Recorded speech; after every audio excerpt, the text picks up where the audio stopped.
Welcome to video 2, the Minute Muslim Mentor series.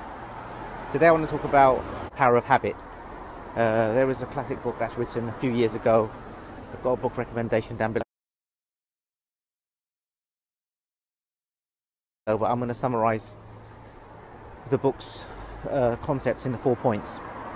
So the idea of habit is that you start off with a cue, something goes off, there's a trigger, then there's a behavior, and that behavior is rewarded. And because of that reward, the next time you feel that cue, you set off the same behavior, and again it turns into a cycle. I'll kind of put a graph in about now, so you can have a look at this, and then we'll look at some of the ideas. So number 1 is identify the cue. Once you identify the cue that's causing the behavior, isolate it. Number 2 is try to change the reward. So if you can change the reward, you can change the way that the behavior is inclined to reach the reward.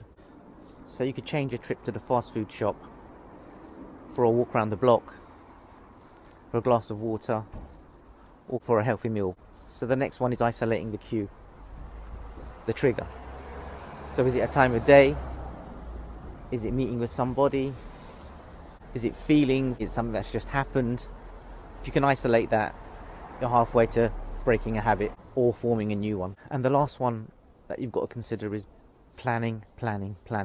So if you've identified all these cues and you've identified how to change the rewards, and you know what the behaviors are, then you can begin to plan your day so you avoid these situations, or plan differently around the situations.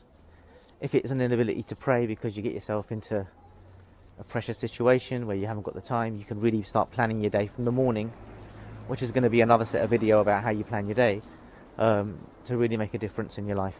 So the idea is to create routines that improve your life in this world and help you get to the paradise which we're all hoping and praying for. وآخر الدعوانا الحمد لله رب العالمين.